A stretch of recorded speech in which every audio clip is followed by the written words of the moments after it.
All right, hello. Welcome back to Ekasala Unfiltered. I'm your host, Zach Ekasala, and today we are finally done with the big Stranger Things. No more Stranger Things, finally, after all this time.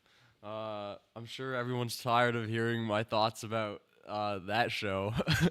not many people, not many people liked what I had to say. Well, no, that's not true. A lot of people liked what I had to say, but there was a lot of people who also didn't like what I had to say.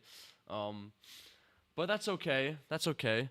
But today we're talking about something that I actually love, particularly love. It's beautiful. We're gonna be talking about Lord of the Rings. Not all of Lord of the Rings because that would take me weeks. But we're gonna be talking about the Fellowship of the Ring today. But because it's if you don't know, this year in this month I think it was the 23rd or around this time of the year. It was the 25th anniversary for the Lord of the Rings, which is pretty insane. That's about a quarter of a century old. These films are, which is pretty wild. Because I don't know about you guys, but I feel like they hold up pretty well. I think these movies look great. I think the writing's great. They just look great. They are great. The acting's great. Everything about them is pretty great. I really have no criticisms. I have some small criticisms, which we'll get to, but I think they're pretty incredible movies. These breakdowns are they're gonna be similar to the Stranger Things in terms of how I do them. I'm gonna go through scene by scene, but it'll probably be a little less uh, monotonous, considering that Stranger Things is hard to get through as it is because of how bad it is. But this should be a breeze to talk about since it's so great. Um, and for these breakdown, and part of my nose, I have a little bit of a stuffed nose, so if I cough or something, don't mind it. But for these breakdowns, I'm going to be using the definitive editions of The Lord of the Rings, the extended editions. And I know that there are people out there who have their feelings about the extended editions. I have some friends who think that the extended editions are bad. Um, they're wrong. These people are anyone who says that is wrong. I'm sorry, you're wrong. It's how the films were filmed. First of all, they are the original director's vision, so those are the definitive editions. And just because movie theaters weren't brave enough to play almost 4 hour long movies in their cinemas, doesn't mean that that's gonna be the deciding factor of whether a film is good or not. I'm sorry, it's ridiculous. Because that's the reason. That's why we have the theatrical versions and then the extended editions. The extended editions, technically, they shouldn't even be called the extended editions. They should be the movies, and then the theatrical edition should just be the shortened edition. You know what I mean? Because, like, what? The extended edition is are the original movies. I'm not gonna demean them by calling them extended as if it was like, oh, they just added some stuff. No, that's the movie. And if you don't like the extended editions, you're basically saying you don't like the Lord of the Rings in my book. Sorry, you're like, first of all, if you like Lord of the Rings, why why are you complaining about more Lord of the Rings? You know what I mean? I feel like you just might as well not like the whole franchise if you're gonna be like, oh well. And I know people are like, oh, the pacing's bad or it's too long. First of all, and this is gonna be a little bit of a tangent, but first of all, the pacing is not bad. I don't think it's bad. I know that's kind of a that teeters on the edge of being pretty subjective, but the information that you lose or that you get, I'm gonna say lose because I'm not gonna consider the theatrical editions like the base, the foundation for Lord of the Rings. The information that you lose in the theatrical edition of these films is ridiculous, is bad. Because you lose so much context with Boromir and his relationship with Denethor and Faramir. You lose Saruman's death scene, which is incredible. Uh, you lose explanations for certain objects and tools that our characters use that it makes them not make sense, if that makes sense. Like the context behind why characters have like certain items or weapons and stuff doesn't make sense if you don't watch the original version, the real version.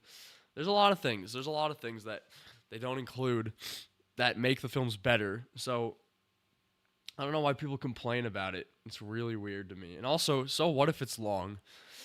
if you like it, it shouldn't matter. And also, it's it's a long story. The books are like 1200. It's a 1200 page book, and realistically, the movie should technically be longer if they were to be fully one to one with the books. It would take like 6 seasons to tell that story. Anyways, so yeah, I'm gonna be using the extended editions of the films to talk about the series, and we're gonna get started today with the Fellowship of the Ring, uh, which I can't even honestly. It might be my favorite edition. I'm not sure. Or favorite film. I'm not sure. It's between it's switched up over the years. It used to be Two Towers when I was like younger, when I was like 7 or 8, because I loved the Battle of Helm's Deep. And then it switched to Return of the King when I was like 10 or 11 because of I think it was just battle reasons. I was big into the battling and fighting, as any young boy probably was who grew up with these films. But then, and like most people, I grew up watching these films thinking when I was a kid, thinking, oh, I hate Boromir. Boromir's so mean. He's such a jerk. But as I've gotten older, I've realized that Boromir was actually pretty like a good. He was like one of the most. He was like one of the best characters, like one of the most interesting characters, and he was probably one of the most brave, like heroic characters in the whole series. And he kind of gets not done dirty, but he gets done dirty by people who don't really think too deep into his character. Because there's a lot to work with there. And again, a lot of the stuff with Boromir we lose with the theatrical edition. There's so many scenes that were cut from the Two Towers that had to do with him and his relationship with his brother and Denethor and all that. Anywho, I'm getting distracted here. So let me go back. Yeah, let's get started with the Fellowship of the Ring. Luckily, I actually have reference footage this time, unlike last week.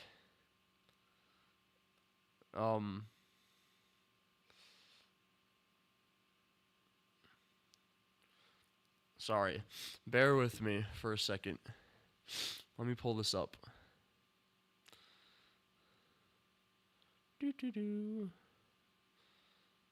All right. Sorry. I also need to blow my nose. I apologize. This is very unprofessional of me. Bear with me 1 second.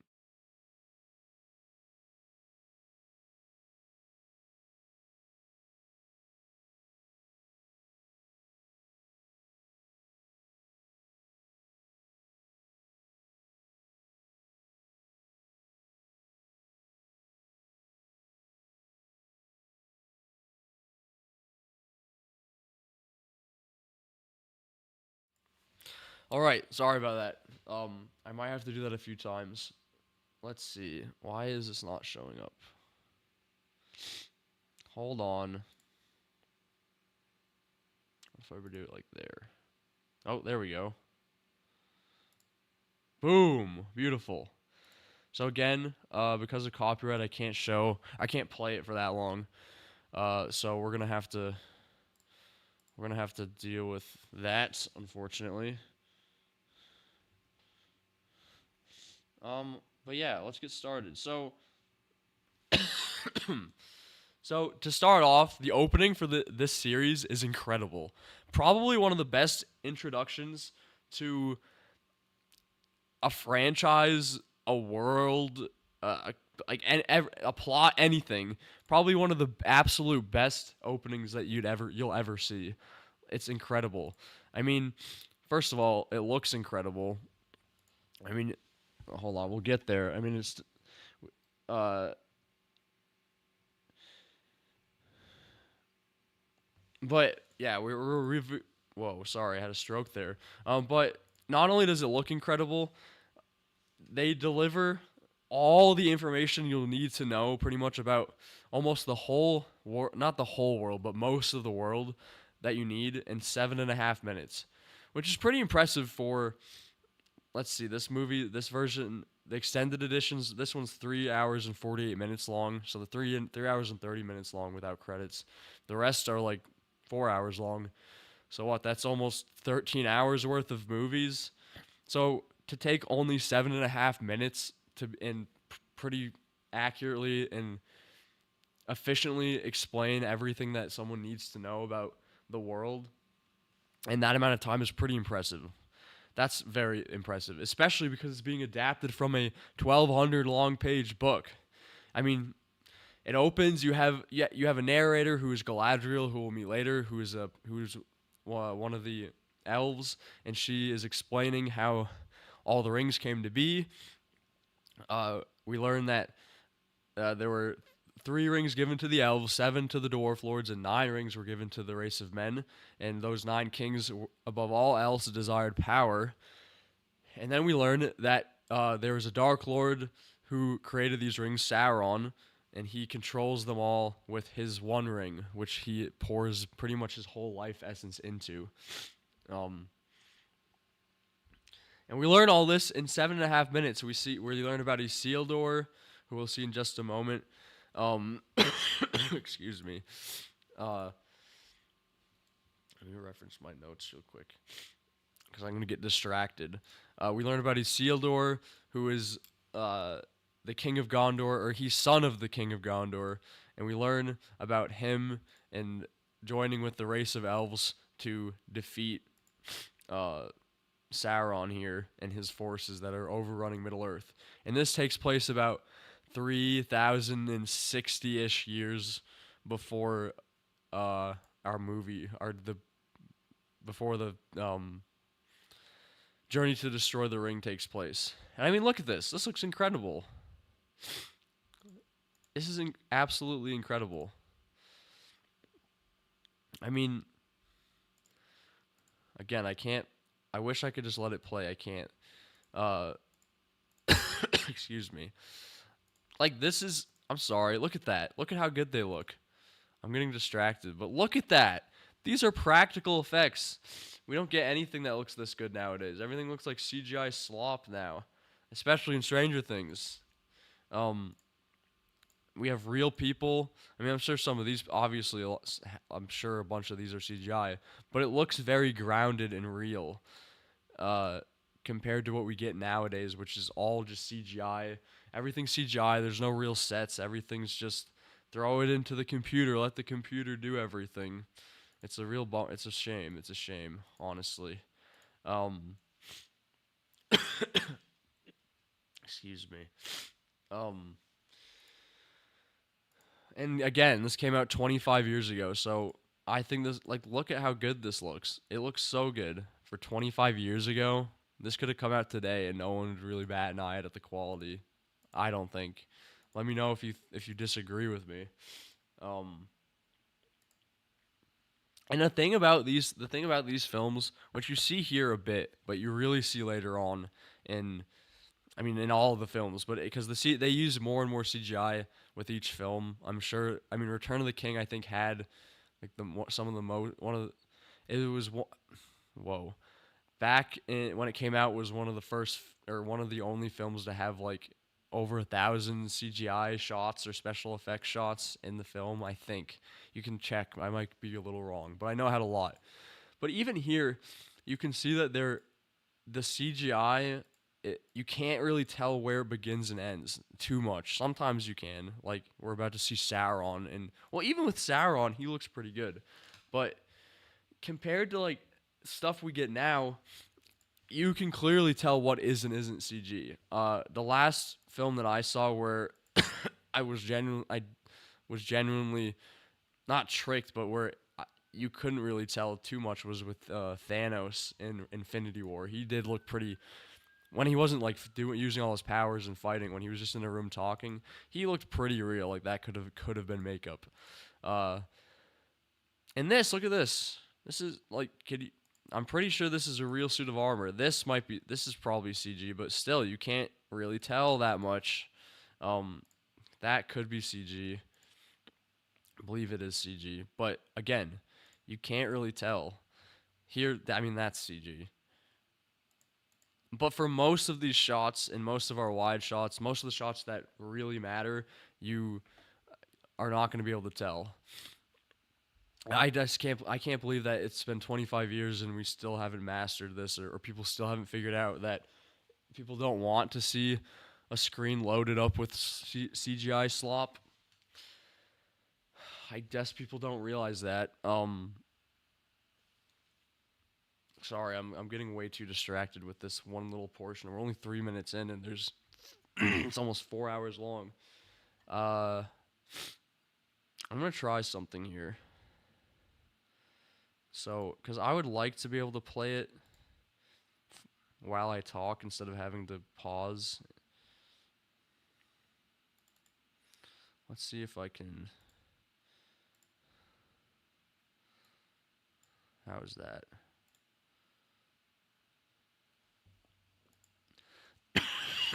Excuse me. Um, let's see. Hold on.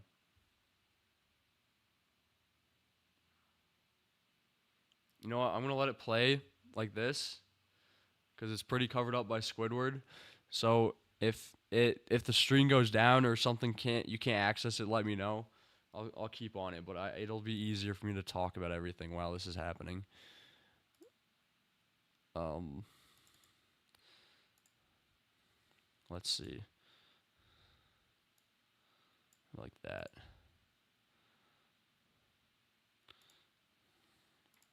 That might be good. Hey, this is my third one. Okay, this is the third stream, so there's gonna be some glitches in the matrix. Okay, let's see. Can you guys sort of see that? I'm sorry, it can't be perfect, but I think that should be fine while I talk about this. It's easier. I can't. It's hard to scrub through the timeline and also focus on what I'm talking about because I'm like trying to focus on the screen and everything else. So I'll keep messing around with it. If it becomes a problem with copyright, then I will deal with that when that happens. Anyways, yeah. So, uh,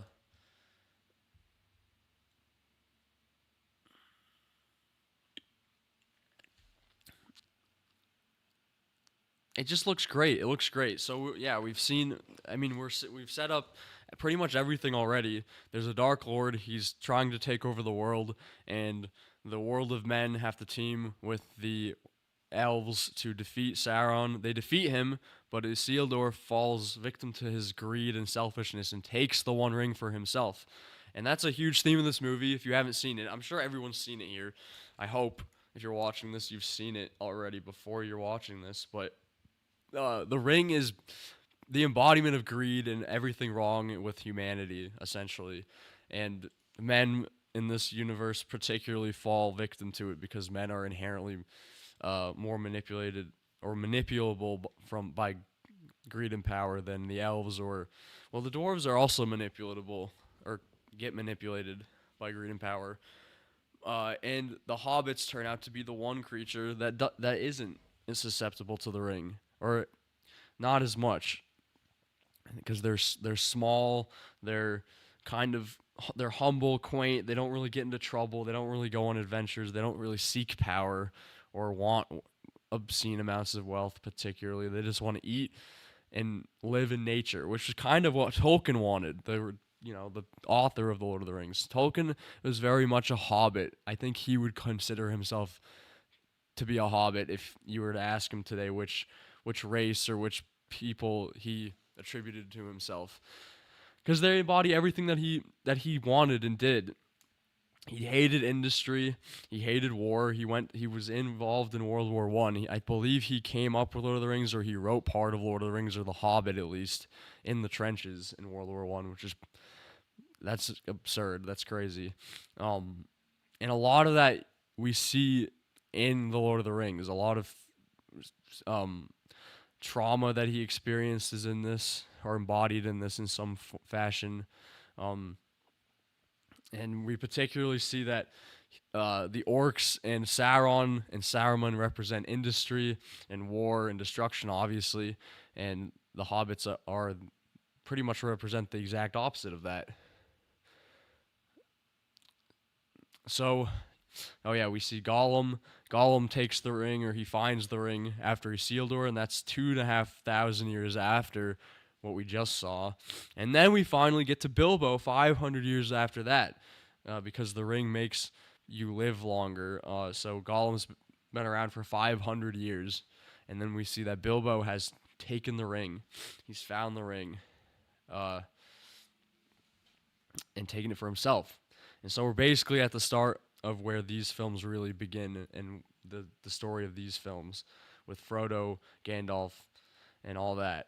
But like I said, for 7.5 minutes out of 12 hours to get all this established pretty quickly and pretty uh um what's the word, coherently, is very impressive. I'm very impressed.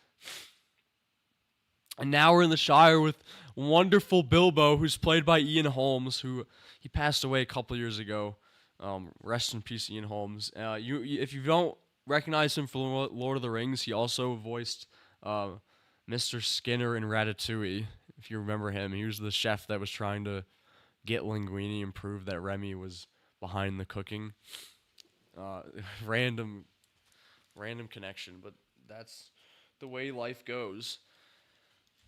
So yeah, we're introduced to the Shire, which we'll see in a moment, through Bilbo's perspective, and we get a little more narration. And Ian Holmes plays a very endearing Bilbo. He's super endearing. His performance is great. Him and Gandalf are very. They have great. They have great chemistry together, and excuse me. They have great chemistry, and they both play. They kind of play similar-ish characters, but Gandalf has the same endearing qualities as Bilbo, in that he's like a very wise, kind of like cute old guy, who grandpa kind of, that you can trust. But Gandalf also has that darker side of him, that more aggressive, strict side of him, which we'll see in a moment when he arrives. But yeah, we get a description of the Shire from Bilbo, from his perspective, and we get to see how they live. I mean, look at this. Again, all the Shire was built. The Shire is real. At least Hobbiton is real. All these houses, all these Hobbit homes are real. You can go there, you can visit them, you can stay in them. I'm pretty sure Bag End you can stay in. I'm sure it's pretty expensive, but it's all maintained, and they built it for these movies. You don't see much of that anymore. Unfortunately, you don't see productions taking the effort to build the actual villages or the actual locations like this anymore. It's we'll just use the XR stage. We'll just use blah blah blah. We'll use CGI. No, why don't you actually use the money to make it? And these films didn't, like, the trilogy cost, like, I know adjusted to inflation it's probably a lot still, but it cost like less than or about 200 million to make this whole franchise, I believe. Let me fact check that. Hold on.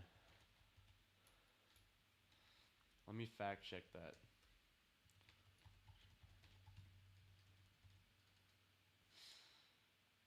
Okay, they cost $280 million as a whole, which rounds to about $93 to $94 million each. Let's adjust that to inflation.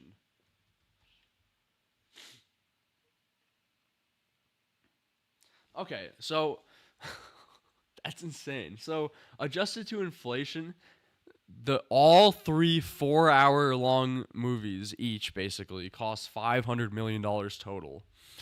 That is remarkably good. That is insane. We're getting TV shows that cost that much, and they look like crap. We got Infinity War costs about that much. Rise of Skywalker costs more than that. Let that sink in. So that's absurd. Let's just oh my god, let's just take a second to really let that sink in. The Lord of the Rings franchise as a whole, each extended edition movie being about 4 hours long, all of them cost, adjusted to inflation, about $500 million to make, okay? Meanwhile, Disney made Star Wars The Rise of Skywalker for about $675 million. That That is absurd. How? How? What are we doing? How? And Rise of Skywalker definitely did not have as many real sets or real miniatures or any of that that the Lord of the Rings had. I guarantee they barely shot on location. Maybe they did for a few things, but not as much as Lord of the Rings. I can guarantee you that. That is actually absurd. Um, Sorry, I talked over a bunch of the movie, but yeah, excuse me, we're introduced to Frodo and Gandalf, um, played by great actors again. I mean, the whole cast in this movie is stacked, or all these movies is stacked. Elijah Wood is great as Frodo. He plays a very innocent child, like, you know, Frodo. Because in the books, Frodo, when he goes on this adventure, is like 50. He's in his 50s, and in this, he's obviously not in his 50s, or he looks great for his 50s. In this, he's in his 20s. He's got to be. Uh, and I kind of prefer that, honestly. I know some Tolkien lovers out there might be upset that they didn't follow the books as well, but I do kind of like that Frodo is more of a child or younger. He makes him a bit more innocent. Uh, and obviously, I mean, they chose a young actor to play him, but I prefer that. That's just me. There's nothing really wrong with it. It doesn't affect the movie that much, really, to my knowledge, because I read the books when I was in like fourth grade. I don't remember too much from the books. Uh, and we obviously have Gandalf, played by Ian McKellen, who is incredible, and he's like 90 something now, I believe. But he was a stage actor, and I believe he was always really invested in Lord of the Rings. Like he was a huge fan, similar to Christopher Lee. Uh, and he plays a very endearing Gandalf. He's probably one of the. I think Gandalf might be my favorite character. I don't know. They're all so good. I can't even decide. They're all such amazing characters. But his performance is incredible. Um, and like I said earlier, he's kind of he's endearing and kind of lighthearted and grandpa like, similar to Bilbo. Um, but he's able to capture that while also an enraged and powerful sorcerer. So, and I think it's pretty impressive for someone to do that. Because I could easily see someone acting in a fantasy film and overacting or underacting instead of just actually acting and switching up your character. It would be so easy for someone to when they're being a wizard fighting just to scream their lines and be crazy, but he doesn't. He's actually very the shifts aren't like crazy. I don't know how to explain it properly. Uh it doesn't feel like you're watching two different people, and it doesn't feel like suddenly the acting's up here and then it's down here. It's pretty.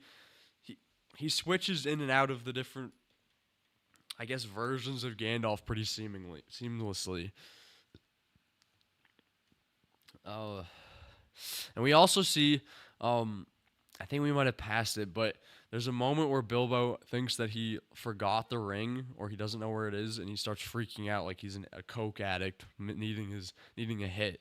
And I think that's a great way for us to see just how evil the ring is and how much it latches onto someone. I mean, it literally turns you into an addict. You can't operate without it on you. And Bilbo's had it for like 60 years. Yeah, 60 years. Because he was in his 50s when he went on the journey. So he was like 50. He must have been almost 60 technically when he went. That doesn't even make sense um, with the Hobbit movies, because Martin Freeman, who plays him, is too young too to play. They keep messing up the casting, but I love Martin Freeman as Bilbo. I'm sorry, I don't really like those movies, those Hobbit movies, but but he plays a good Bilbo. Uh,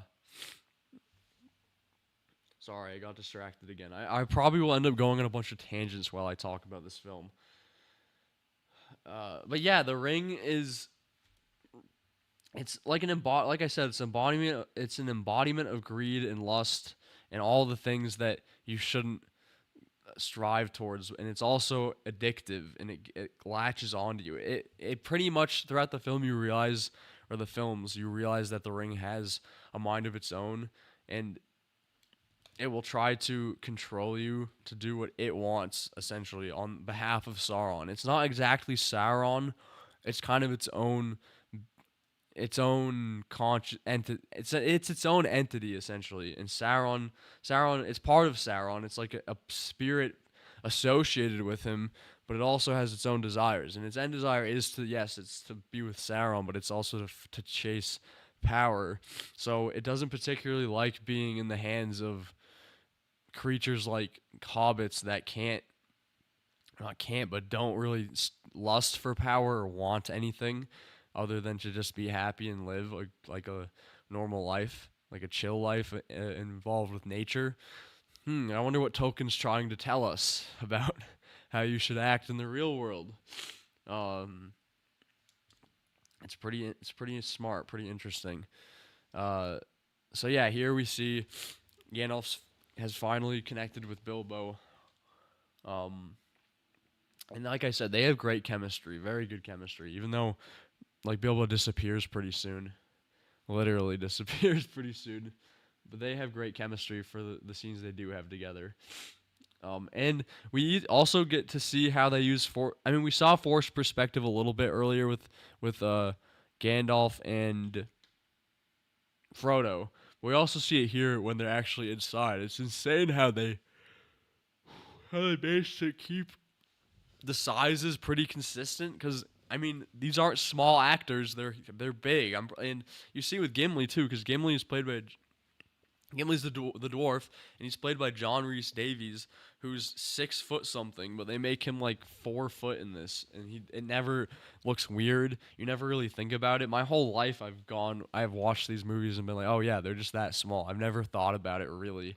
Like I know they're not that small, but in this film, you're never like, that doesn't look right. That looks weird. Obviously, they use like little Pete person stunt doubles for certain scenes, but for the scenes where they're in the same frame, they're typically always they just have one character. Like say this is Gandalf, and I'm little person, and I'm way back here, and they frame you to make it look like they're next to each other.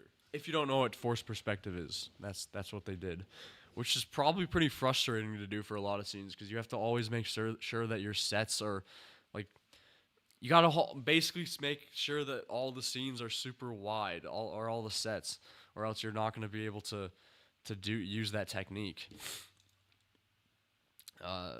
So that must be frustrating to deal with, to be honest. Then we see them dabbling in some weed, which is pretty funny. Yes, it's real weed. It's not. They're just not smoking tobacco. They're smoking weed, the finest weed in the South Parlor. I think it's what he says.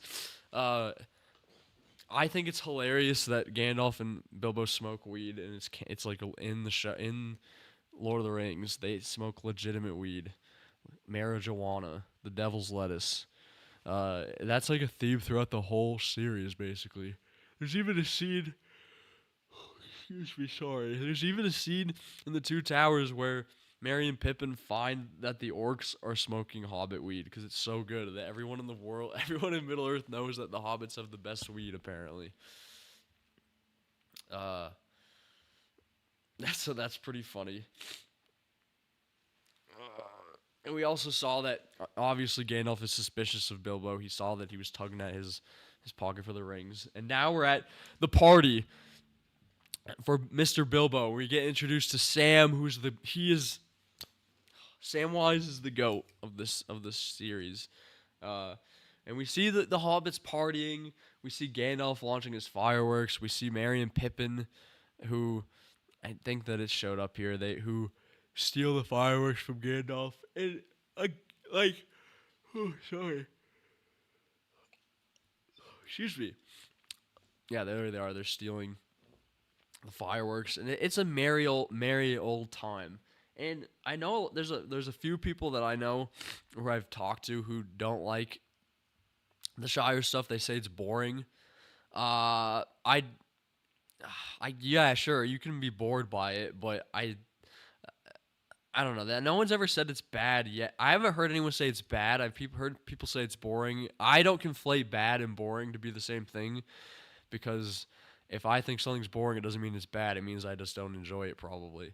But I don't know how you could dislike or at least say that they're bad, because you need these scenes in the Shire to show what is at stake. If you don't get shown this world with all, with all these kids that Bilbo was just telling stories to, you don't see the farmers, everyone having a good old time, the peace, the prosperity. If you don't exist and sit in this world for long enough, you're not gonna feel the stakes that our characters are feeling, or at least understand them to the same amount. I mean, we see that Sam has a crush on this girl, and Frodo knows about it. It's like everyone. It's a world. It's like a normal, regular world, and we're living it with these people. And just because we spend 30 minutes or whatever with them in this world, and it isn't particularly all action or all super plot heavy, it doesn't mean it's useless or that we should cut it out.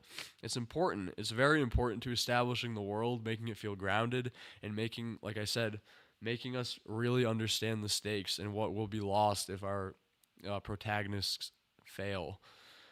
So that's why I really love all the Shire stuff. Um, Oh, and here, yes, here is where Merry and Pippin light off the dragon firework, which is a paying homage to Bilbo in the Hobbit books when he goes to Erebor to deal with Smaug and take back the mountain. Um, it's pretty funny. A lot of these, not again, I haven't said this yet, but there's also a lot of moments of levity throughout all of these movies, and they're so funny. They're so funny. I mean, here you get it, like Gandalf grabbing them by the ears and dragging them away to do dishes. That's so funny. But you get it a lot with Gimli too, and some people don't like that, the Gimli funny moments. I remember that Nostalgia Critic. I don't know if anyone's watched Nostalgia Critic. I like Nostalgia Critic. I mean, I like him as a person. I'm not a huge fan of all of his takes, but I remember he compared all the jokes they made about Gimli and like him being short to the equivalent of blackface, which is that's insane. Like I don't know. I think that the comedy's fine. And you need comedy in moments like this, like, or not moments, in stories like this where there's a lot of drama and action. You need moments of levity, and that's where another comparison I'm gonna make to Marvel here. Marvel cannot handle comedy anymore. I'm sorry, they can't. They interject it everywhere that they can, but it's also become a theme for Marvel movies to not take themselves seriously anymore. They'll make fun of their villains. They'll make fun of uh, them doing stuff that, yes, it might seem, excuse me, it might seem silly out of context, but for the characters in this world, it's very serious, and it should be taken seriously. Uh, um,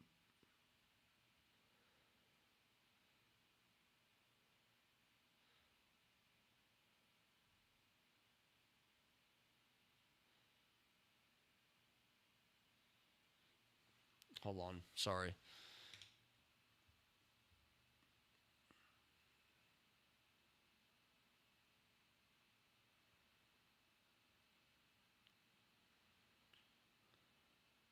Sorry, I got distracted. What was I saying? I completely lost my train of thought. I got an important email. Sorry about that. Uh,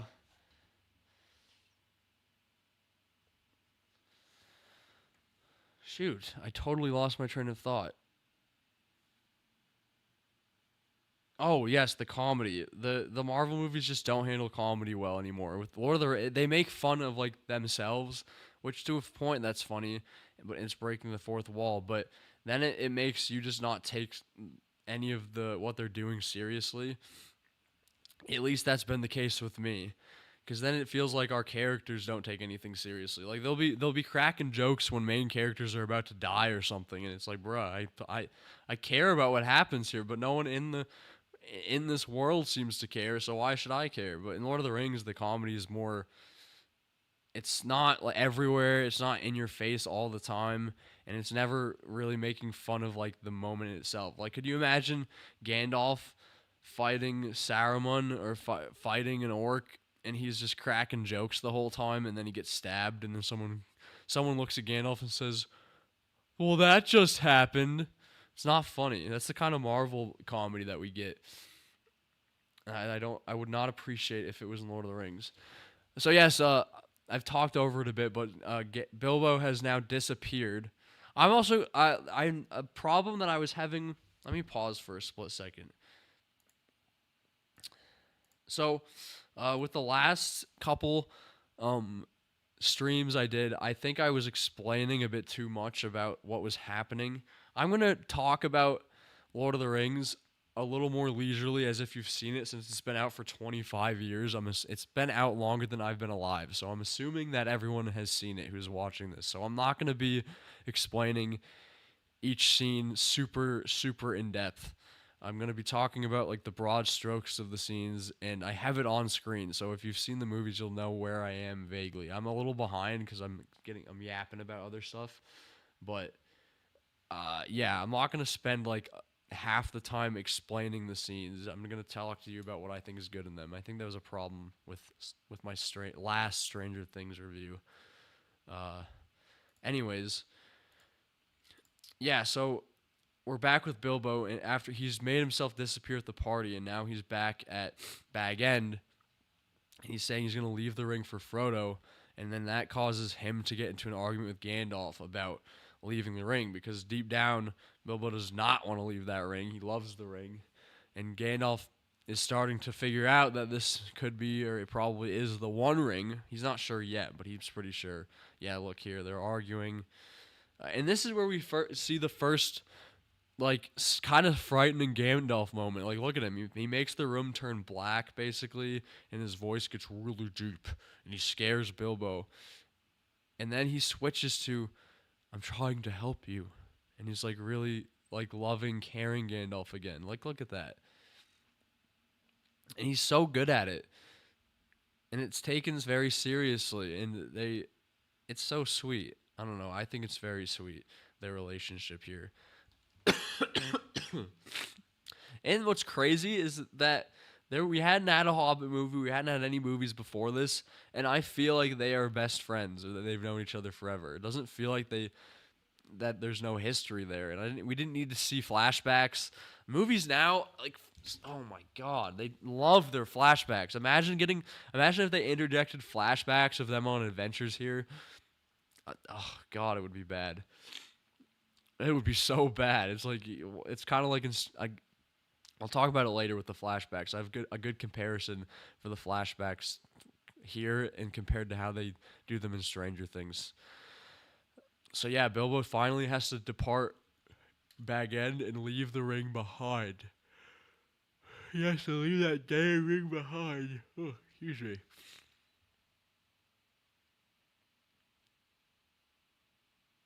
And it's pretty cool. Like, let me actually rewind real quick. Oops, that's not what I wanted to click on. Uh, so for this scene, right there, I don't know if you saw it, but it falls and it lands perfectly. You can rewind it if you want. So, oops,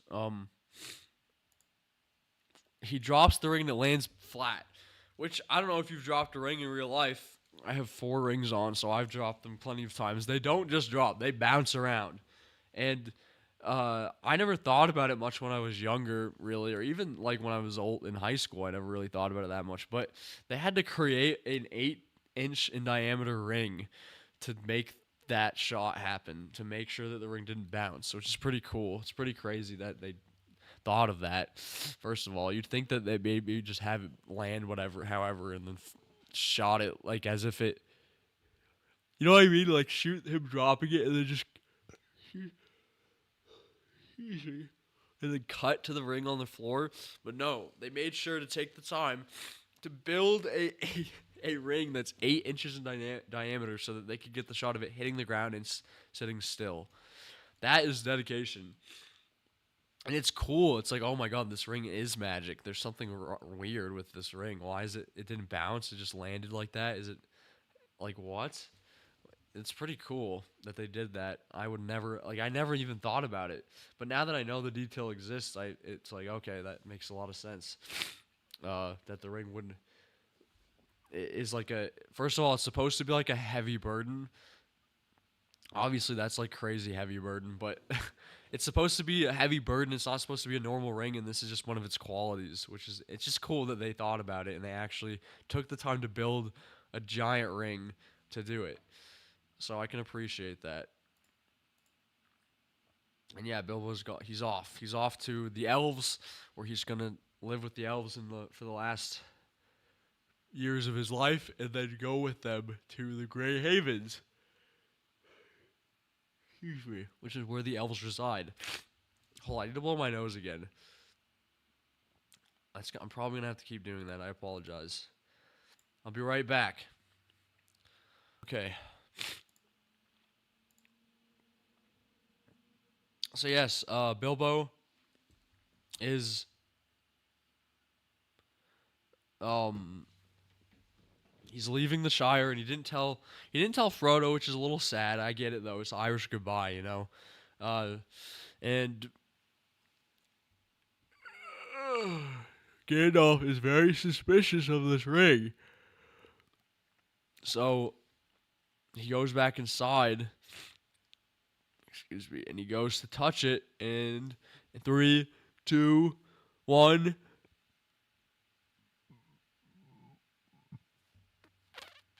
Wait for it. Boo! Wait. Oh, it just happened.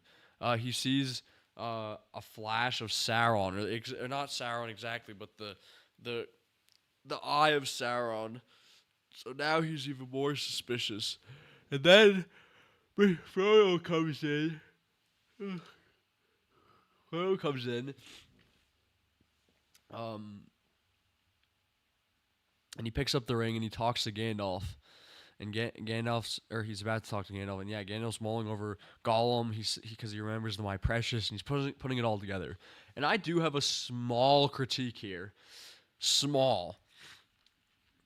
So I mean, obviously Bilbo literally disappeared, but you'd think that I don't understand why no one checked his house. Why did no one think to go there at all? You'd think maybe, because I'm assuming everyone there is probably looking for him, right? Not just Frodo. So why would no? First of all, why wouldn't more people show up to Bilbo's house with Frodo? Also, why didn't Frodo go there first or sooner? It's just kind of strange. It's nothing like. Look, It's not like it's a huge problem. At least for me, it's not a huge problem. I don't think it's really like a plot hole or anything. It doesn't.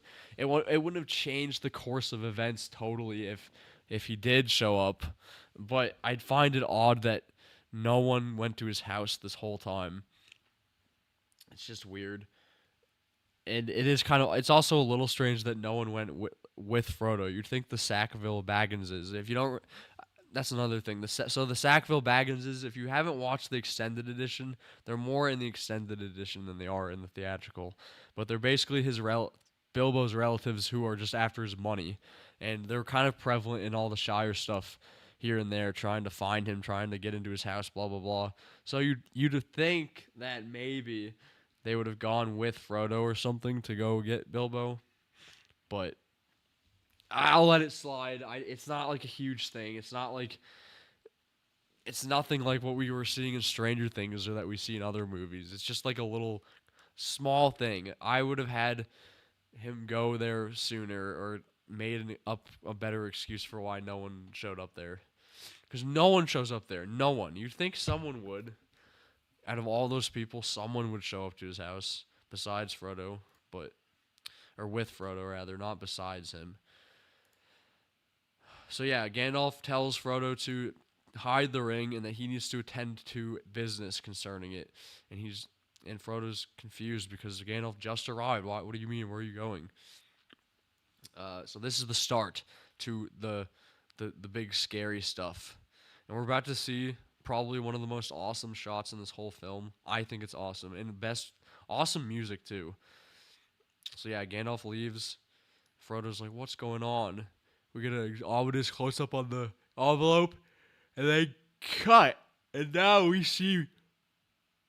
Wait, yeah, Mordor. I'm gonna actually hold on. For this, I want to take off the copyright shield. so we can actually appreciate it or tone it down a little. I'm sorry. This looks so good. This looks incredible. Look at this. So we see this. We're in Mordor, obviously. Look how good this looks. Are you serious? How? How do they get away with making it look so good? Is that not insane? Oh my god. I mean, if you've seen the movie, you know. But yeah, uh we see Mordor and we see the fortress or the reconstruction of the fortress of Barad-dûr, which is Sauron's God damn it. Sauron's palace. And they actually built it. It's real. It's what they call a bigature, which because it's a coin termed by Weta Workshop, the people behind most of the props and minifigures and all that, or miniatures, because it was a miniature, what they use in films, but all the miniatures or a lot of the miniatures for Lord of the Rings were so big that they ended up calling them bigatures because of how large they were. So the Fortress of Barad-dûr, which you see here, the figure for it was 20 feet tall. They made a 20-foot tall model to create this shot. And it looks so good. It looks real. It doesn't look like AI slop, like I keep saying. No AI slop. It looks so real. I mean, I'm sure the lights, and the little orcs moving around are CGI. But again, that's how you're supposed to use CGI in a way that makes sense. You integrate it seamlessly so that the viewer isn't wondering or trying to figure out, is that AI or is that real, or not like seeing the difference, or you know what I mean.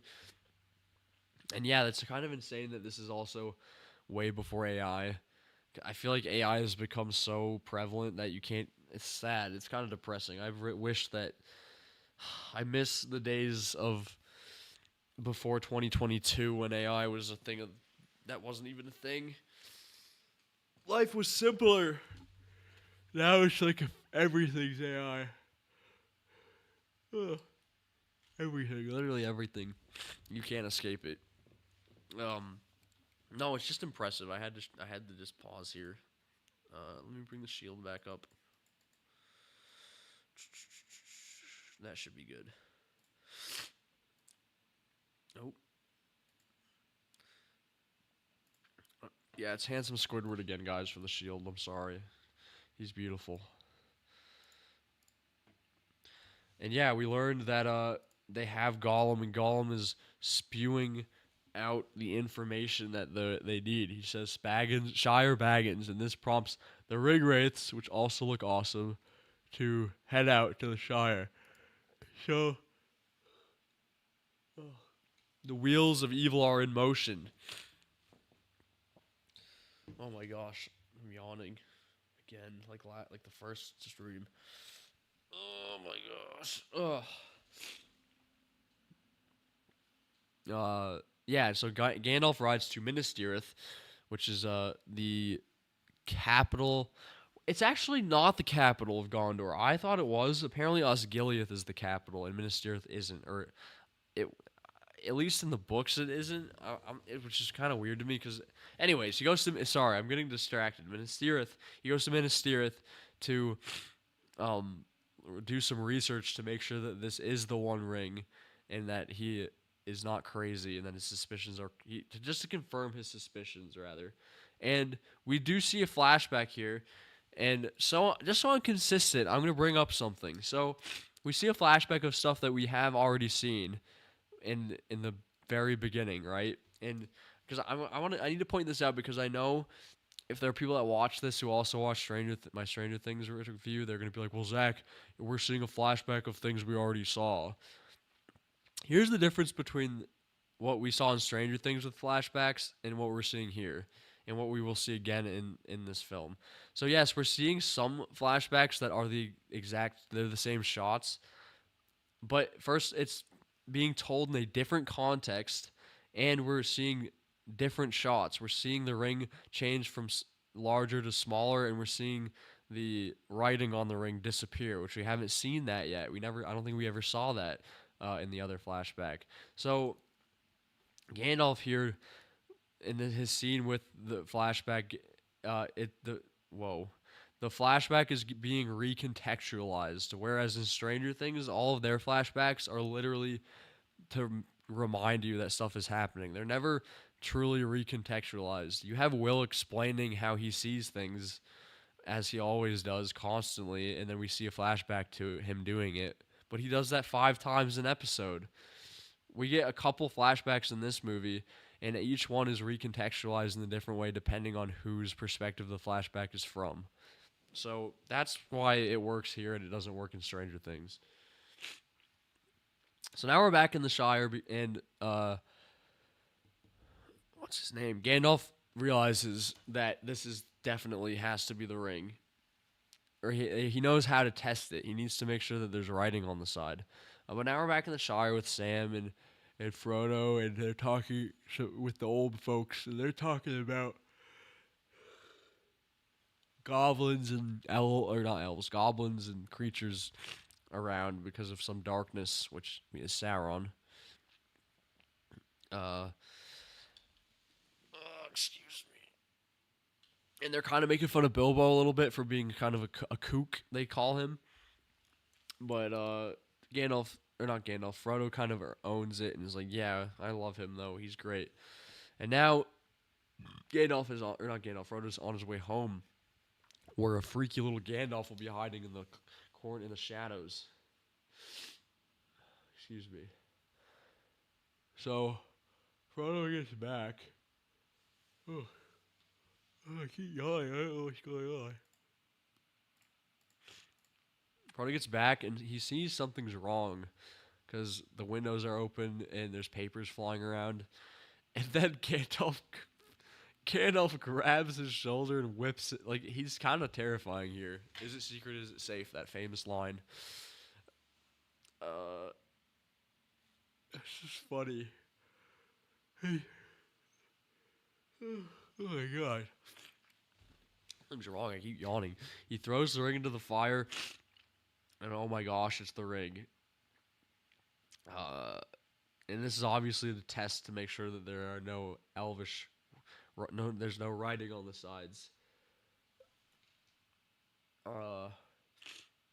And Gandalf is pretty unhinged. He looks kind of insane here.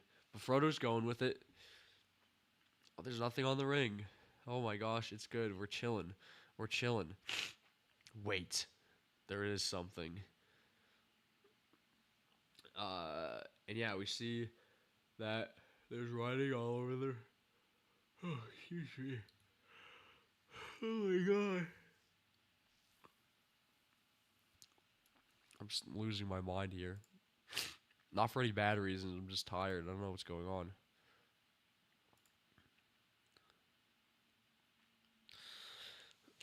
Ugh. Hold on. Bear with me.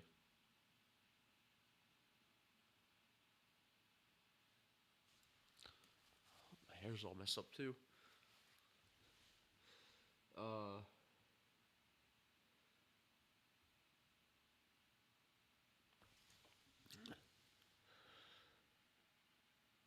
Oh, sorry. So Gandalf just kind of he's telling Frodo the history of the ring a little bit. And he kind of says similar to what we heard in the flashback. Yeah, flashback. The intro. Um, a little bit, not much though. We kind of hear like the back end of what their conversation really was, where he probably did explain a bit more. But Sauron is kind of like a known. People know who he is or what he is. They know about him. Uh, and he sort of explains that the ring carries his spirit, which we sort of knew, not exactly. So, um,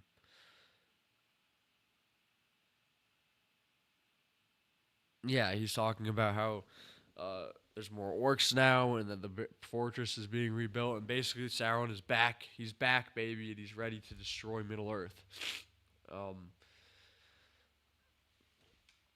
I don't have that much to say here, really. I'll skip ahead a little bit. This is all just standard good stuff. There's nothing wrong here. Oh yeah, so Frodo it doesn't he poor Mr. Frodo here. He is very naive and doesn't understand just how bad of a situation that they're in. And he's thinking they can just hide the ring. But no, they have to take it out of the Shire because Mr. Gollum has excuse me has spilled the beads. He's told, and look at this. Look how good this looks. I'm not gonna take the barrier down again, but so Gollum's getting tortured here, and he spills the beans about where the ring is. But this looks so good. It looks real. Again, everything looks so real. Everything's grounded. It's not CGI slop. That's like one of the main things I can say about this, besides the writing, is that it looks so good. And yeah, we see this pretty brutal scene where this guy gets decapitated by a ring wraith, and Frodo tries to pawn the ring off to Gandalf, not in a mean way, but he thinks Gandalf would be the best one to have it, and Gandalf basically explains that he can't take the ring because if he takes it, he would probably get corrupted, and it would be terrible. It would wield a terrible, terrible horribleness on the world. Oh, excuse me.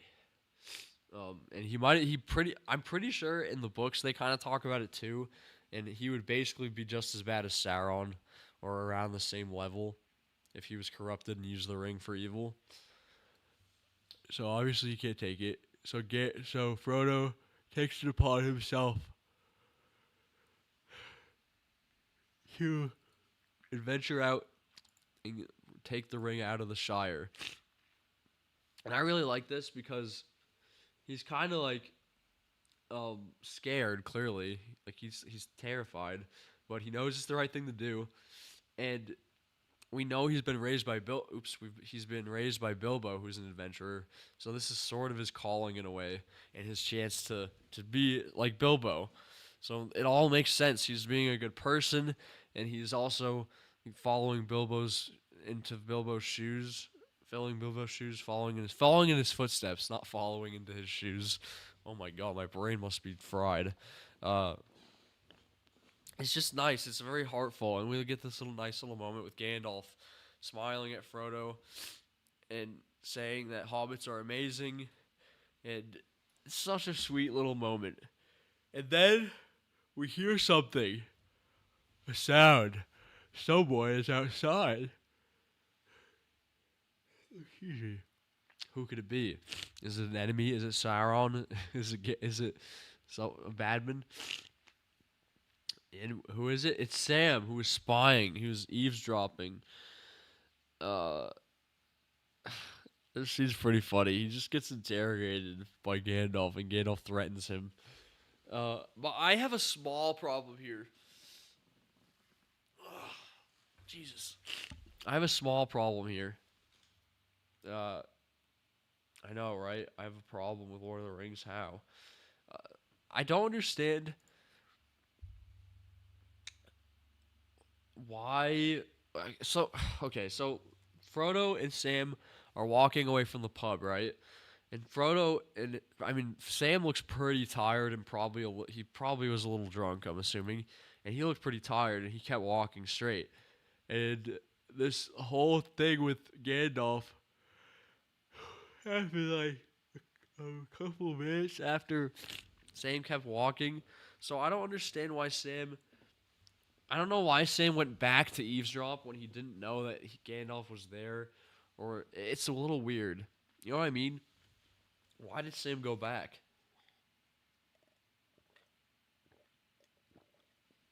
Why did he go back to eavesdrop in the middle of the night? Because he didn't know Gandalf was there. And the only excuse I have really for this is that the windows were open. So maybe Sam heard Gandalf when Gandalf grabbed Frodo and Gandalf whispered to him. I don't know. I can't explain why Sam would be here. It's a little issue I have. I just don't know why he's here at this hour, or it's a little weird. It just doesn't make sense. Like, how would he know to eavesdrop here at this time, you know? And it's not, this is like one little problem. I don't think it's terrible. It's just weird. It's just an odd thing.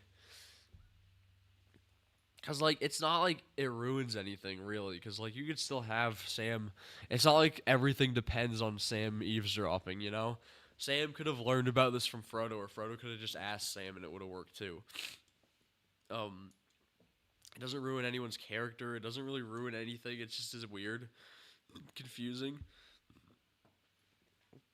But that's like the difference between problems and good stuff and problems and like Stranger Things. Like this is such a non-issue. This is just a little weird, inconsistent thing, but it doesn't. Uh, like I said, it doesn't ruin anything. Anyways, let's just keep going. I don't really have anything else to say about that. Oops. Yeah, basically, Gandalf recruits Sam. Oh my god, I can't stop yawning. This is bad. And it's a little funny, a little comedy moment between them where Gandalf like pretends to threaten him. And it's also kind of funny when you're watching this to realize that Gandalf sort of just left them in the woods randomly somewhere. How are they supposed to know where to go? He just left them there. It's not really a huge critique because like they're grown people, they're like men. But it is a little funny that he just like look, they're scared. He left them there, but I get it. It makes sense why he did. Uh, and then we get these absolutely stunning shots of New Zealand.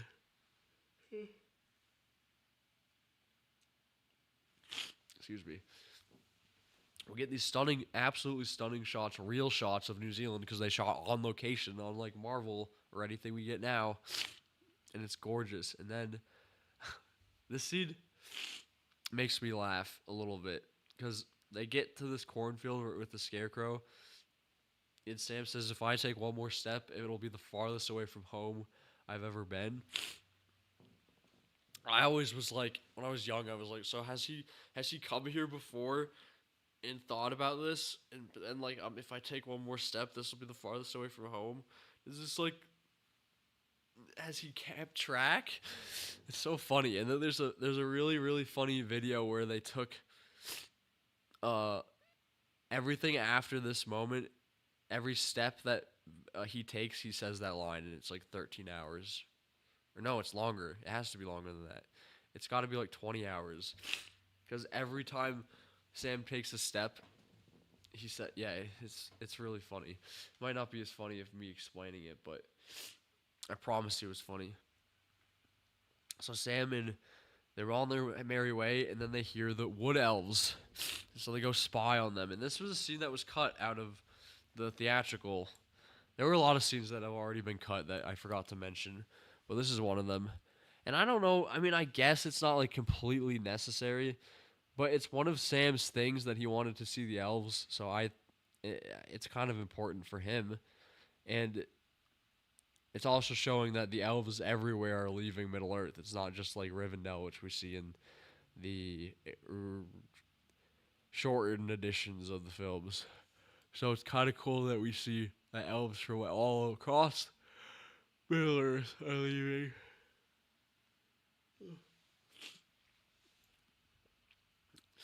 Okay, I have to blow my nose again. This is ridiculous. I think I'm yawning because I'm slightly sick. I don't know. This is weird. 1 second, guys. I apologize. Okay. Oh my gosh. I'm dying already. I don't know what's happening. It's been an hour. Okay. It's been an hour. Oh god. We might be cooked if it's been an hour because how far am I in? 46 minutes. Oh no. This is 3 hours long. 4 hours. Oh god. I don't know how long I could do this today. Something's happening to me. Oh. Okay, sorry. I'm struggling today. I think I don't know. I feel like I'm. I think I might be a little sick.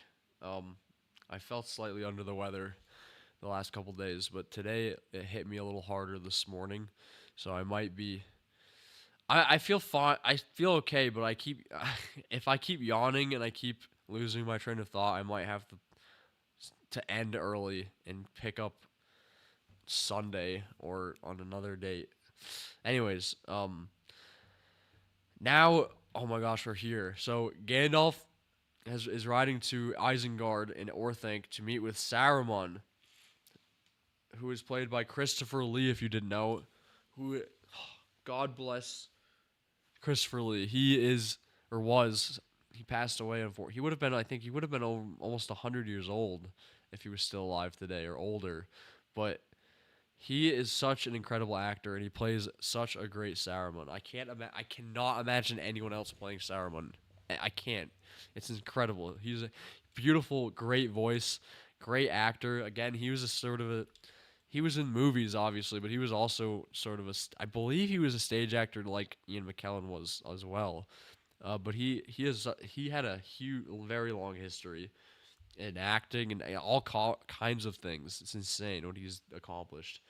Um, and fun fact, he is actually Christopher Lee is the only cast member to have known J.R.R. Tolkien, who wrote Lord of the Rings, personally. And ironically, Tolkien actually gave him his blessing to play Gandalf, not Saruman. So it's pretty ironic that he's playing the opposite of Gandalf. And I'm 90% sure that on set, uh, Christopher Lee would make jokes to Ian McKellen saying, "Oh, I was supposed to play Gandalf. I was like, I have the right to play Gandalf. I was set. It's my turn on the Xbox." You know, and it's like that kind of thing. It's so funny. Um, but I think he plays a bit. I bet he could do a good Gandalf, but I prefer him. I think Saruman is perfect for him.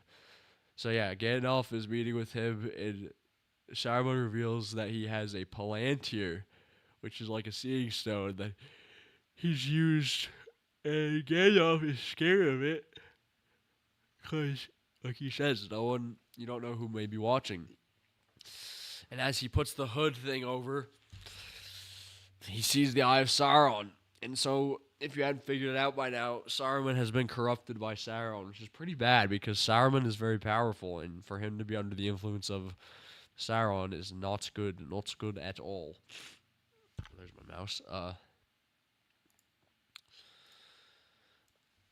And he's talking about how the Ringwraiths are after Frodo. They know about the hobbits and that they will take it. And so Gandalf goes to save Frodo, and Saruman stops him by shutting all the doors. And it's pretty sad that for Gandalf that his former friend and leader has turned to the big bad.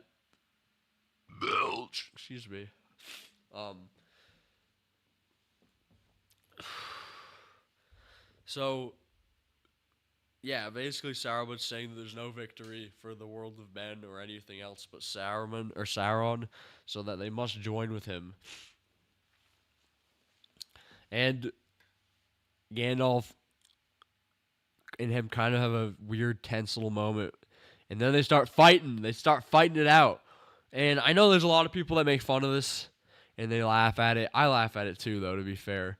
Sometimes. Not all the time. When I'm in company, in the right company, I laugh. But they have this. God damn it. Stop yawning. They have this fight, and it's very like. I mean, I see why people laugh at it. They're just throwing each other around, and I mean, at the end of the day, when you look at it just flat on its face, it's two very old men flinging each other around, and it is a little funny and it is a little geriatric when you look at it with no context. But here's the thing: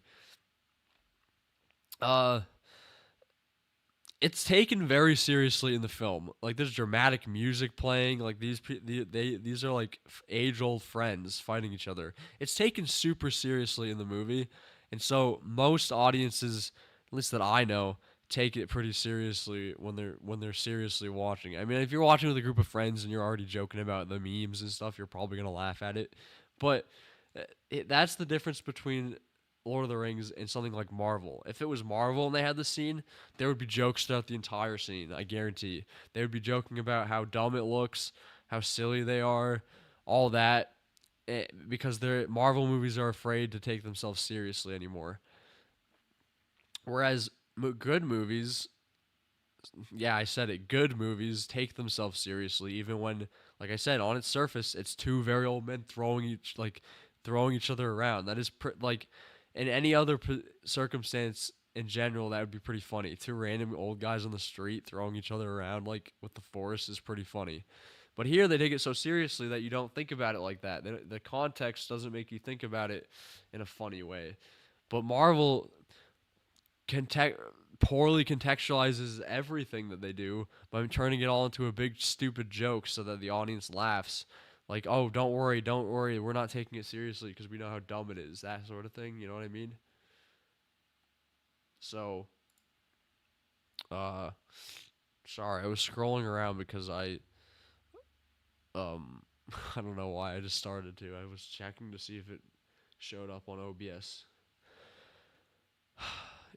Anyways, we're done with that scene, and now we're back with Frodo and Sam. And Sam thought he lost Frodo for a moment, and he freaks out, and he mentions a promise he made to Gandalf, because Gandalf told him when he wants to have Frodo, to, "Don't you lose him, Samwise Gamgee," and and Sam says, "I don't mean to."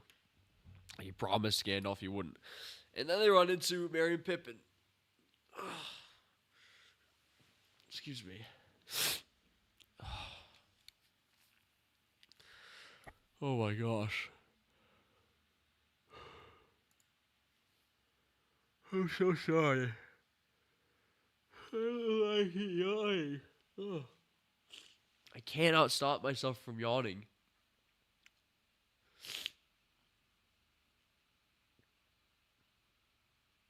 Oh my god. Sorry.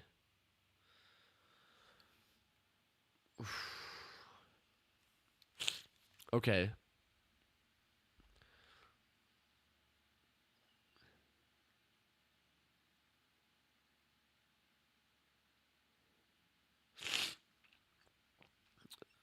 So yes, they. Sorry, I don't know what's going on with me. They run. They run into Mary Pippin, and now they're running through the cornfield to get away. And now we have a little gang of hobbits here. Nice little gang of hobbits. If you don't know, I'm sure everyone knows this, but what's his name? The guy who played Dominic. Shoot, what's his name? It's Dominic something, who plays Mary, was also in Lost. If anyone remembers that show, a J.J. Abrams classic. Uh, oh, oh my god. Oh, excuse me, I'm so sorry. Oh my god.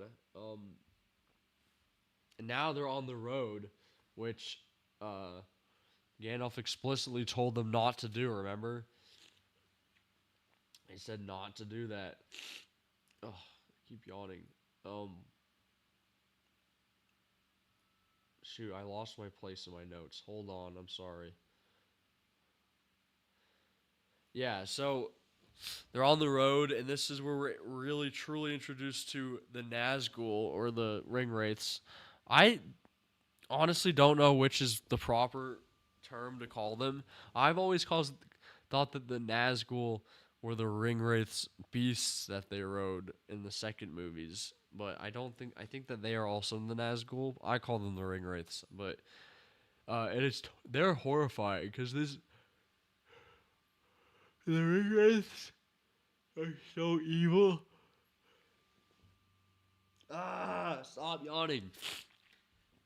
They're so evil that when they step out here, well, like you'll see and lean over, all the bugs start crawling out of the ground because they can't stand being close to it, which is a cool little detail that they added. I think it's pretty cool. Um, Cool, fun little detail. Oh my gosh.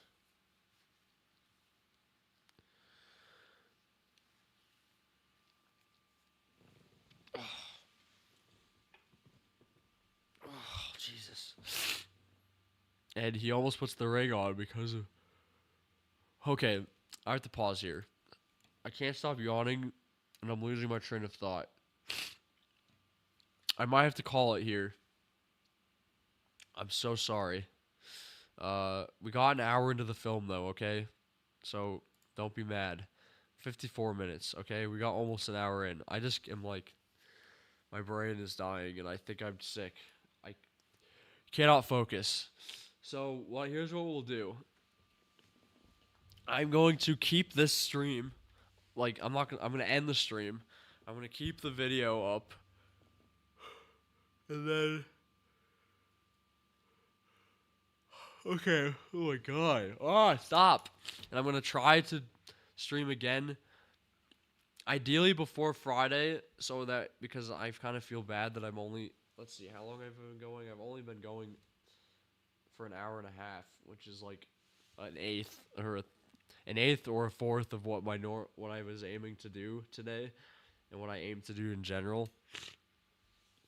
But I legitimately can't think straight, and I'm not doing this justice.